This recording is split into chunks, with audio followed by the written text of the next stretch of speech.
Okay, starting with Alexis Morgan. That's you, right? Mm-hmm. In your pre-show notes, you said that you are conservative and traditional. Yeah. Do you consider yourself traditional? Yeah, in some points. Okay. I took a review of your Twitter and your well, I didn't purchase your OnlyFans, but we looked at the front page, right? Right. Your Twitter and your Instagram. We're not going to pull up your Instagram because we'll probably get into some sort of trouble for what's on there. But right. Is he going for that? Actually, wait, hold on. It's not that bad. I don't think her Instagram's going around the terrible. table, really quick before I get to that. Do you consider yourself traditional? I'm independent. No, not politics. I don't know. Are What you the fuck is Explain what you mean by traditional so please, they can what understand. is that?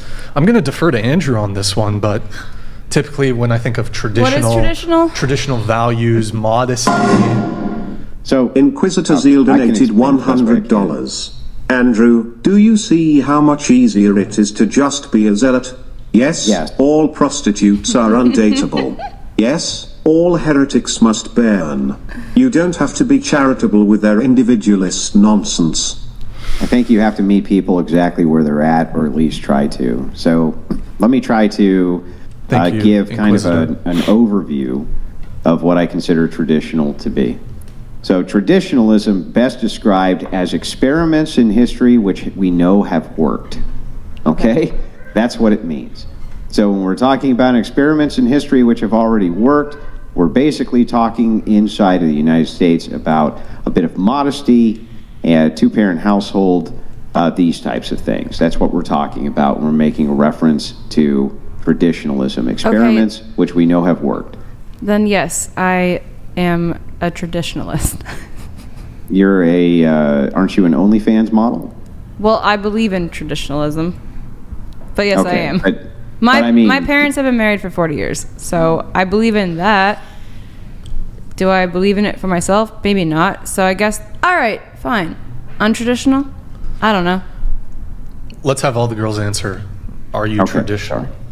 Do you consider yourself traditional? I wish I could be traditional, but right now where I am in my career, I'm like honest with myself, and what what I do is like an untraditional thing. But if I could, I would be traditional. Like, yes, I came from the same thing Brittany has. Like, my parents are married, my grandparents are married. I grew up that way. I wish I could have that, but I don't have that.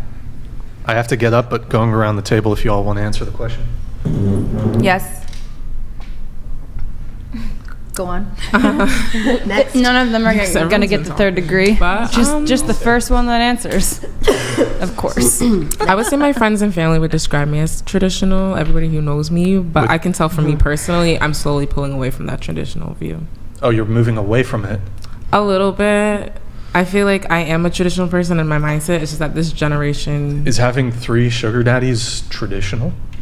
In the way I operate with them, yes, actually. Because it's no different, really, than a cousin giving you money and being like, here's for you. It's a bit different. Your parents holding it. Because your cousin giving you money probably isn't engaging in, like, incestuous lust. Honestly, I don't think they lust after me the way you think. Like, you think it's just all appearance-wise. Why would a guy give you money? Just... Nothing in this world is free, right? Nothing is, but it's not like they're giving me money. So you don't right think off that the they bat. have any? They get to know you think they have a first. romantic interest in you? Most of them, if they do, keep it to themselves. They tell me that I look good, and that's it. There's no pictures. I mean, look, I know there's a lot of simps out there. I personally don't get it. I don't get the whole, let me just send a girl $500. Without anything involved, right? I just don't get it. Yeah. It's weird, but okay, it happens. There's a lot of simps. Yes, I'm traditional. Yes. I am. I would have to say I'm not, because I'm not like waiting till marriage for anything. So. Okay. I would say I'm traditional as well. So if you are the ones who claim that you're traditional, if tradition by my definition is moving back towards experiments which worked, right? Which of those experiments that worked are you calling back to? Experiments. What does that mean? Can Like, you as far as define that? Social experiments which worked, meaning, for instance, nuclear family would be an experiment which worked. A cross-generational household would be an experiment that worked. These are sociological distinctions, societal distinctions that we can look at and say, this society in this place, it worked.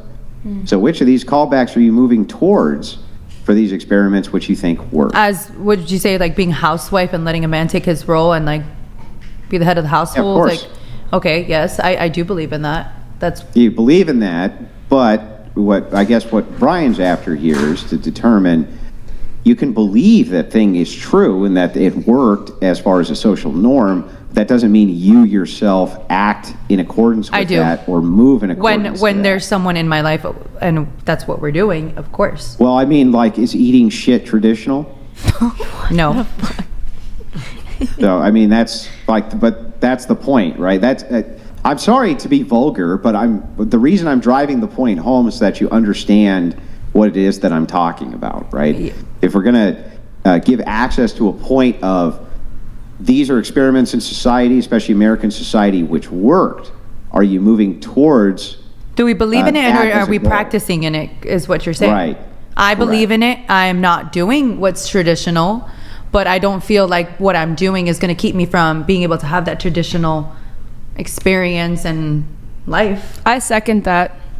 You know, I think that these podcasters are very much so like saying like, you're never going to find a man that's going to respect you or you're going to have the traditional households. Like, I strongly believe that there's somebody for everyone and that I will end up having my, let's say, unicorn in a sense, because you guys always feel that we're never going to find the man that a high value Ferrari. man. I feel like I get approached very much so by high value men all the time.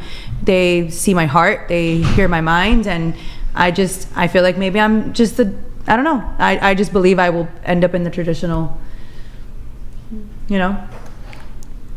I don't think After you've had your fun.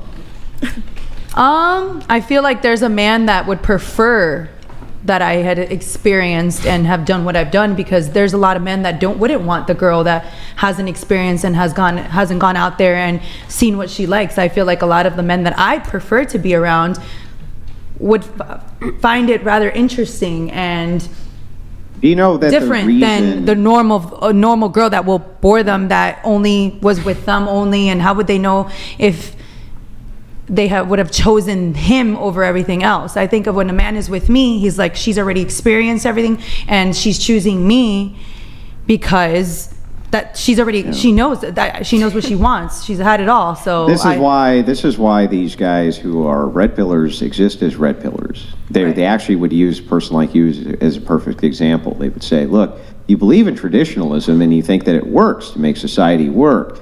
However, when enabled with the superpower of being able to do whatever the fuck you want with sexuality in order to make a lot of money, you will do that instead. And then when you can no longer do that, suddenly you want to be traditional, right? No. This is their entire framework for the entirety of their narrative encapsulated in a single person. Is that not true? No, I think no. I mean, how is that? That is what you're doing, right? Not really, but I mean, aren't you using your sexuality for your own benefit in order to get a lot of money, even though you yourself believe in traditionalism as being the right way and wish that you could be a person who was a traditional woman? So aren't you doing exactly what the claim of the red pill is, which is that you will use your sexuality while you can as a superpower in order to make a ton of money, and then later when you can no longer use that, then suddenly you'll become a traditional woman? I would be a traditional woman right now. I would want to be with a man. Well, then what's stopping you? Nothing is stopping me. I'm choosing to choose this way because this is what. Right. This is the way. But there is men that are traditional that would encourage you to do this. I mean, it's a great no, financial. There's not any. What men who are traditional would encourage you to do this? I think we're just saying that men take traditional men take that very, very seriously, and they live the entirety of their lives off of that. So do you think a true traditional man would want, you? I mean, I've been approached by them, so yeah.